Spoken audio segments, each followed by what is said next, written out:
যে কাজগুলো করলে আমরা সুস্থ থাকতে পারি, আসলে সেই কাজগুলো আমরা যদি নিয়মিত করি, একইভাবে করে যাই, তাহলে কিন্তু আমরা সুস্থ থাকতে পারবো। তো আমি যে কথাগুলো বলবো এগুলো এমন না যে আপনারা জানেন না, আপনারা সবাই জানেন, আমরা সবাই জানি এই কথাগুলো, কিন্তু কথাগুলো আমরা মানতে বা ওই কথাগুলোর সাথে অভ্যস্ত হতে গিয়ে আমরা অনেকেই ফেল করি, অনেকেই ব্যর্থ হই। তো সেই কথাগুলো আমাদের যদি সুস্থ থাকতে হয়, অবশ্যই আমাদের খাদ্যাভ্যাসের যে একটা পরিবর্তন, আমরা যেই খাদ্যাভ্যাসে আসি এখন চারিপাশে কিন্তু বিষাক্ত খাবার, বিশেষ করে আমরা যে চাষাবাদ করি, চাষাবাদ থেকে আমাদের উৎপাদিত যে খাবার, এইগুলোও কিন্তু অনেকটাই এখন রাসায়নিক যুক্ত বা বিভিন্ন কীটনাশক যুক্ত খাবার।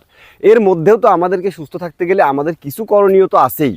সেই করণীয়গুলো আমরা যদি একেবারে সঠিক টাইমে, আমরা যদি প্রত্যেক দিন একই টাইমে একটা রুটিন অনুযায়ী খাবার অভ্যাস করি, যে সকালের খাবার আমি একটা টাইমে খাবো, 9টা হতে পারে, 8টা হতে পারে, 7টা হতে পারে, দুপুরের খাবার একটা টাইমে খাবো, রাত্রের খাবার একটা টাইমে খাবো, এবং আমরা যেই খাবারগুলো খাচ্ছি এর থেকে যে ক্যালোরি বা প্রোটিন আমাদের শরীরে আসছে, এই প্রোটিনগুলোকে আমরা সঠিকভাবে ইউজ করতে হবে, সঠিকভাবে প্রোটিনগুলোকে খরচ করতে হবে, ক্যালোরিগুলোকে খরচ করতে হবে। যদি আমরা এইভাবে কন্টিনিউ, এবং সুস্থতা যে আমাদের সবচেয়ে বড়, আল্লাহর প্রেরিত সবচেয়ে বড় নিয়ামত, এটা কিন্তু আমরা সবাই জানি যে আল্লাহর আমাদের জন্য সবচেয়ে বড় নিয়ামত সুস্থতা। তো এই সুস্থ থাকতে গেলে কিন্তু আমাদের কিছু কাজ করা লাগে। ভালোভাবে যদি ঘুমাতে পারি, আমরা যদি অভ্যাস করি যে প্রত্যেক দিন একই টাইমে ঘুমাবো, যেমন আমরা 10:30 থেকে 11টার মধ্যে সর্বোচ্চ যদি ঘুমাই, আমাদের প্রত্যেক দিন যদি আমরা এই অভ্যাসটা চালু করতে পারি, তাহলে কিন্তু আমাদের শরীর একেবারে সুস্থ থাকবে, একেবারে।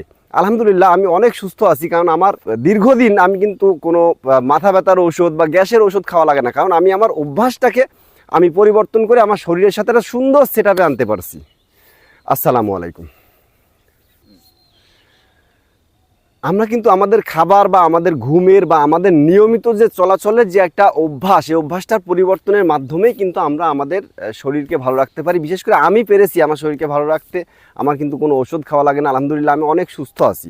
তো আপনাদের প্রতিও আমার আহ্বান, আপনারা অবশ্যই এইগুলোকে একটু খেয়াল করলে দেখবেন অনেক শান্তি পাচ্ছেন। মানে এই শান্তিটা আসলে নিজে যদি না পান, অনুভব করানো বা কাউকে বুঝিয়ে অনুভব করানো সম্ভব না। আপনারা সবাই ভালো থাকবেন। আসসালামু আলাইকুম।